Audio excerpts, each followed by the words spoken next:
Hey everybody, Ope here. It's been a long time since I've come up with that. Uh, just wanting to tell everybody, um, I'm pretty sick. My wife's pretty sick too. We got back from Michigan and just kind of got sick there. That's a shit pack. So, just to go over some stuff, Raid released some content about masteries being able to help you with your blessings, and it was they did I think a hot patch on it.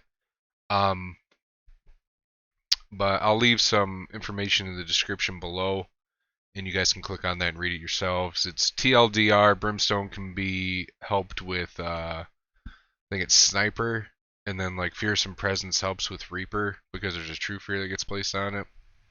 Whatever. That's just what it is. Um, if you guys are doing the fusion, I hope you finished it up. I skipped it. Fuck this. Um, I had 60 ancients that I collected over a couple weeks, and I got nothing. I got some epics, but nothing crazy. Stuff that I think I got two epics I didn't have that were new epics, so is what it is. Um, let's go over Hydra here real quick. This rotation is a lot easier. As you can see, we got the Head of Decay, Head of Mischief, the head that does the fear, and the Head of Wrath. I can never torment that one.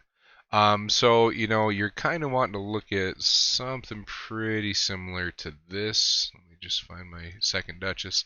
So maybe her is the lead. And as you can see where I'm brutal right now, already one keyed very successfully Nightmare.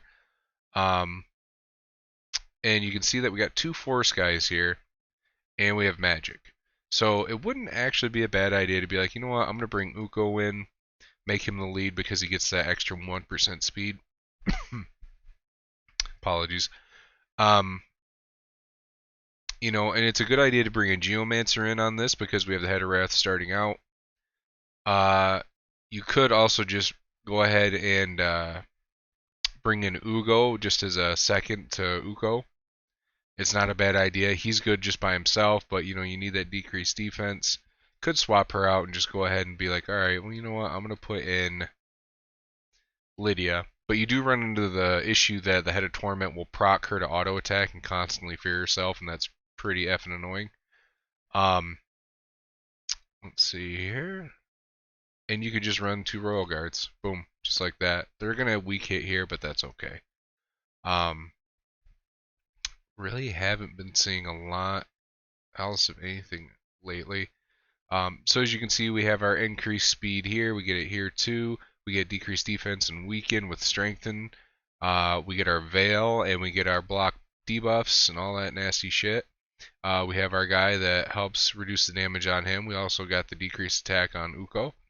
And we have decreased defenses, decreased speeds on our two Royal Guards. So realistically, I would look to run something pretty similar to this. Now let's say, all right, hey buddy, I don't have a Duchess. Okay, all right, well, I got you there. I'll show you who you can use instead of Duchess. This one's pretty obvious. Where'd you go? Rector Drath, right? You can sub Rector Drath, and she does perfect Veil. She's really good, all right? So, let's just kind of look at a more manageable team. He was a fusion, so I'm going to keep him in because it's like you should have him. And Lydia you get from Faction Wars. If you're doing your Faction Wars and it does suck doing Faction Wars because sometimes you have to level people up you don't want to level up to get Faction Wars 3-starred. But that's okay. You're going to use them for Faction Wars. And actually, believe it or not, you're probably going to use them for some secret rooms in the Doom Tower. Shit happens. Um, yeah, I'd probably do something like this. Also, you could run Lady Kimmy. As you can see, I'm not running a Taunter right now, but you can because we do have the Head of Decay. So another thing we can switch up, and if you did the Guarantee Champion, you can go, all right, Nekmothar, and take Lydia out. And where's my girl at? There you go, Molly, and I'll put her in the second slot. Right? This is very stable. Okay, you're like, whoa, whoa, whoa, you don't have a consistent decreased defense. That's fine. The Royal Guards have enough accuracy that they get to place on their A1 with a chance, and it's really good.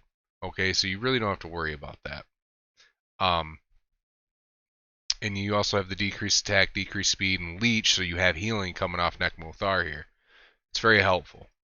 You could also just say, fuck it, I don't want to deal with having Perfect Veil, and you can just push through it with an Ugo or Mighty Uko, alright? And just, Ronda route, Ronda roundhouse or whatever. See what I'm saying? So this could be an ideal thing. You can get her from the shop, but I wouldn't recommend it. They haven't updated it in a year or so fuck that noise. Yeah. And you know what? Say, hey, I don't have Rector, I don't have Duchess. Well, who can you use? Well, let's take her out, and you can put in Tatura, who was the Christmas fusion last year. It's a very solid champion too. Has perfect veil, just to make sure you don't have counterattack on masteries or accessories on this guy, because they will counterattack the Head of Torment and then get feared, true feared. So that does suck. Yeah, and I do think they patched Lady Kimmy being able to transfer fear onto the heads of the other heads, because it used to be you could do her hex onto like the Head of Wrath when the Head of Torment's out. Head of Torment would do a true fear on your team, and you would transfer it to the Head of Wrath. Would it work and proc and stop the Head of Wrath from doing something or put something on cooldown? I don't know. I just remember seeing it on there, and it wasn't I don't know if it was a glitch or something, but it happened. So, all right. Well, I just wanted to do a quick video just to let everybody know I was alive, barely. Don't use your gems for this event. It's shit.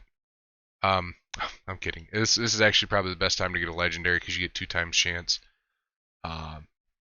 But just be aware that we might have a guaranteed event come next week. If everything is going in its cycle, we should have guaranteed sacreds, and as you see, I'm stockpiling sacreds here. But Raid has really been pushing off doing guaranteeds because I believe they know that people are hoarding their resources, and they're wanting them to spend the resources on times 10s and not on guaranteed, so they buy. And if you notice, there's a 20% price hike to all bundles and packages now in Raid, and personally I think that's bullshit. There shouldn't be an increase in the price. Nothing is really warranting that. I don't believe inflation should cause electronic stuff to go up. This is all purely electronic, it's not physical. I can understand the reasoning behind it, where it's like, why increase gas, go to work, and all this and that. Okay, sure. But I don't really think it warrants a 20% price hike on the packages, which actually makes me really happy and vindicated that I was like, all right, I'm only going to buy the monthly gem pack and the monthly shard pack, and that's it, and that's $60. So it's like I bought a game every month, but that's fine. This is really the only games I play is this, Summoner's War and Dislight, and some Dota 2. But, alright guys, I'm rambling. Thanks for coming in. Raid Nation! I'm going to try that one out. And I'll see you guys next time. Have a wonderful day. Don't get sick, and if you do, I hope you feel better.